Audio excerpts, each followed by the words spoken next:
This is the BMW R1300 GS Adventure. As tested by Moto.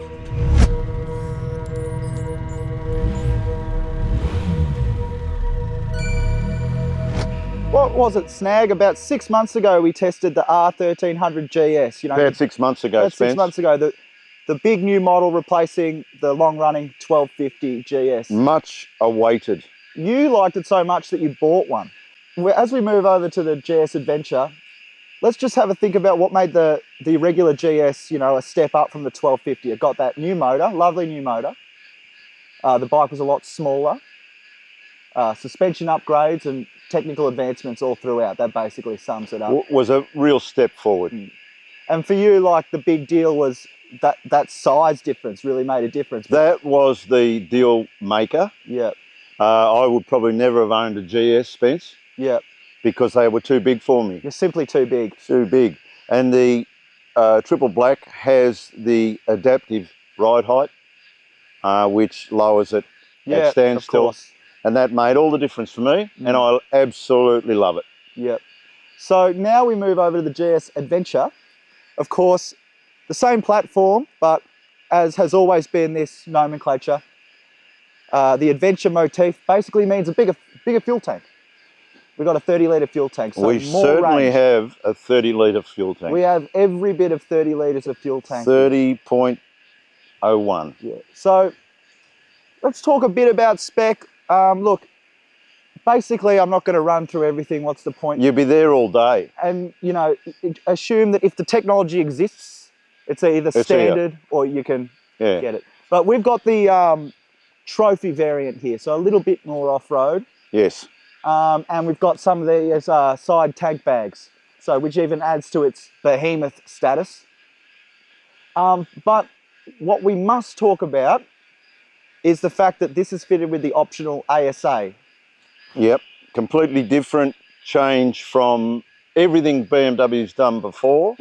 Or basically an automatic motorcycle. Yeah, so we've got no clutch. No clutch. You can kind of think about it like... Well, we've got no hand-actuated clutch. We've got no hand-actuated... Let's not get in the weeds. Sorry. It basically functions, you can think about it like a modern automatic car. Indeed. There's no clutch. You have a drive mode. Turn the throttle, it'll change gear up and down how it thinks you should. And once you start to get a hang of it, you can start to preempt what it's going to do. It's extremely proficient in its decision making. There's a button on the left-hand switch gear which can swap between drive and manual. So you click that and you got basically an up-down quick shifter, but with absolutely no clutch. And you can tell when you feel the gear lever that it's more like a button. It's a button. It's not mechanically actuating anything. Yes, yes. Which I can tell the difference. You can tell the difference. I don't know if I dislike it, but it's noticeably different. What do you think? Well, I like it and I dislike it. I like it very much around town. I think it's great. It's better than a quick shifter, in my view. When you're up it for the rent and having a real go, I find it quite jerky in its response. So it's completely different to a quick shifter, and it's a yin and yang. Yeah, okay. And I find the whole bike a yin and yang. Yeah, I'm with you a little bit the same. I'll be interested to see if we both have the same reason. The reason why we're both testing this bike is because I like to handle the off-road, you handle the road. It's kind of what we've started doing here at Moto for whatever reason. Pretty good. That's because I'm hopeless in the dirt and you're not. Well, I was trying to save you from that, but sorry. You've just done what, 1,000 Ks on the... You've just done about 1,000 Ks on the road. 1,000 Ks on the road, up through the high country, got up it for the rent, had a real crack. Mostly using the automatic? I use the automatic nearly all the time, basically because I wanted to understand it. And on the road it's pretty good. Downshifts, picks the right time. It blips beautifully.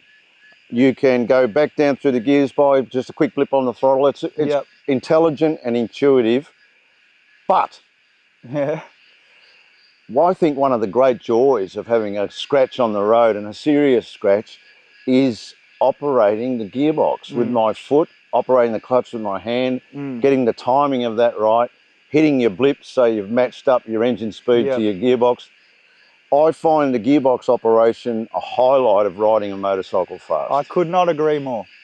So unless perhaps this will bring new people that are not used to driving a manual car, I think there's probably a new market. And I think BMW's done it basically to let us know that, hey, guess what? We're still at the forefront of technological change. And maybe they've preempted a question, they're answering a question no one's asking. Possibly. They're not the only ones doing it, although they're one of the first to market, bar Honda, perhaps. I will say that I got used to it quickly on the road. The weirdest thing for me was knowing that if anyone just grabs that throttle, there's nothing stopping you. You'll be jumping the arrow. The clutch to me is a safety mechanism. How did you find that automatic gearbox in the dirt? Well, on the road, I got used to it and it was fine, no problem. Couldn't really find a fault with it, It seemed to always do basically what I expected it to do.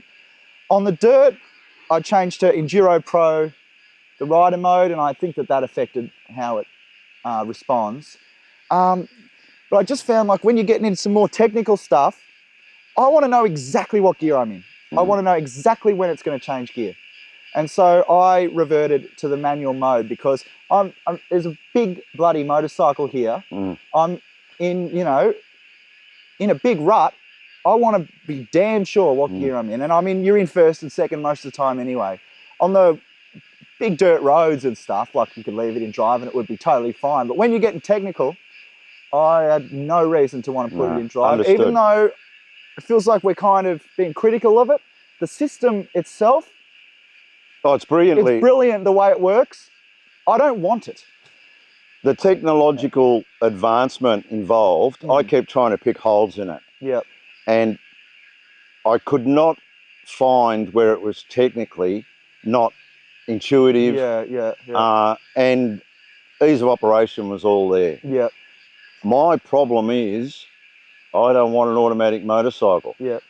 Now, and you don't have to, we should say, it's an option. And you can ride it as a manual. Yeah. You can ride it as a manual. It's different to a quick shifter. Again, it's different. But what I wanted to say about this bike, and the problem I have with it, isn't so much about that automatic gearbox. It's just too flipping big. Yeah, I was going to say the same thing.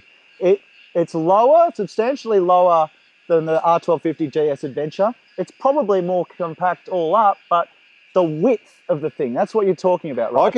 I can ride that, sit on that bike flat-footed. Yeah. It's at an 850mm seat height. So that's brilliant. That's some type of magic they've done there. And BMW's known as that they've got a direct line to the ergonomic gods. Yeah. They always have had. I'm amazed by BMW's ability to defy gravity, but they cannot defy weight. No, weight and just the size of that fuel tank. They've done a very good job of keeping that weight as low as humanly possible. But at the end of the day, it's 30 litres of fuel. What does that weigh? It's 25 kilograms? 22 kilograms. Spence just under 22 for 30. Yeah. And this bike's 32 kilograms heavier than the standard GS. It's like the equivalent one. Right, now that much, is it? I didn't know it was that 32 much. Kilograms. Well, it's 269 wet. Now, that's a big fella, and it's carrying its weight up around its throat. I mean, I sit up on the back of that bike, and I'm told it's not that much wider than the standard GS. Again, yeah, I Bavarian don't know what that magic. person was smoking, because it's quite a bit wider well, than the GS. I feel like it is. Yeah. And when I'm sitting up there, I feel like mother of dragons. Khaleesi. Khaleesi. I'm sitting up there, and it is the biggest, fattest head sitting there. It's a rhino. Yeah, it's like Beavis. It's like Beavis. Now, if you were bigger and stronger than me, which 90% of people on the planet are, you'd be happy. Yeah. You're young, strong, and I saw you throwing this around in the dirt, and you didn't seem to have any problem. Here's the thing. The suspension's marvellous. The engine is marvellous. The brakes are marvellous. And so when everything's going good on the dirt, it's going good. As you know, Snag, when a bike is upright, it actually weighs 0. It's whenever I got into something hairy and the bike starts to tip and you're getting your foot down, it just doesn't go away. And on a ride like this today where I wasn't doing anything fully gnarly, I mean, whatever. But if you're doing some, you know, serious days off-road in the dirt and you're picking it up for the 10th time, I think after a ride you're going, do I need something this big? Do I need this much grunt? I don't know. I mean, it's horses for courses. And it is easy for people in our position to fall in the trap of taking it to the limits of what it's supposed to do. I mean, it's probably not supposed to be a full-on enduro bike. And so it might be a bit unfair. True. But as with every single big bore adventure bike, the weight doesn't go away.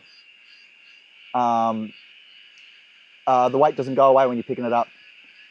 I don't think I could pick it up. Yeah, it's pretty full on. But anyway. But what I will say, the very reasons I'm criticising this bike are the exact reasons I own a 1300 GS triple black. Yep. Because it's small, it's lighter, I can toss it around. So I love the platform. Yeah. I love the engine. I love the technology.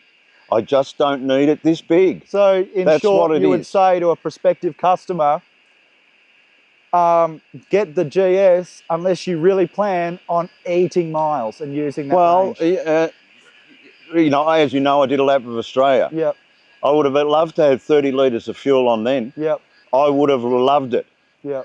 It would have been just so much better. Yeah, you just wouldn't think about fuel and hardly ever. Yeah. And I wouldn't get stuck like I did. But most people aren't riding around Australia. Well, this is the thing. We've built a bike with a particular niche and I'm not in it. Yeah, I kind of feel the same way. But I mean, it's weird.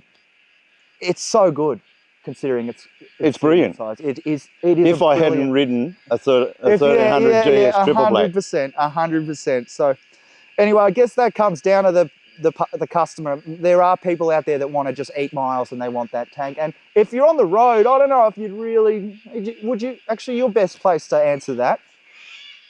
On the road, does the big tank really make much of a difference? Not really. Yeah. It's a very capable bike. Yep. I mean, I got 49 degrees of lean on this thing. Yep. And was using 35% of traction control. Okay. So I was up it for the rent. Yep. And it hooks up, doesn't it? The best advanced traction control of anything. Absolutely brilliant. Yeah. It is technologically out of this world. It's gorgeous. It's built beautifully. Yeah, that's right. That is right. It's got a whole lot of really grouse stuff, but it's for a particular type of bloke. Yeah, or girl. I came to the same thing.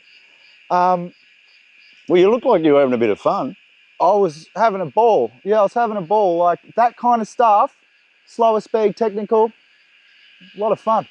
So, 25 words or less, great bike, BMW quality, class, fast, comfortable, ergonomically brilliant, big, heavy, off-road, focused motorcycle. I don't think I could put it better than that myself. Well, you couldn't. There's no way you'd put it better than that. Yeah, all right, Hemingway. See you guys. No need for that sort of talk.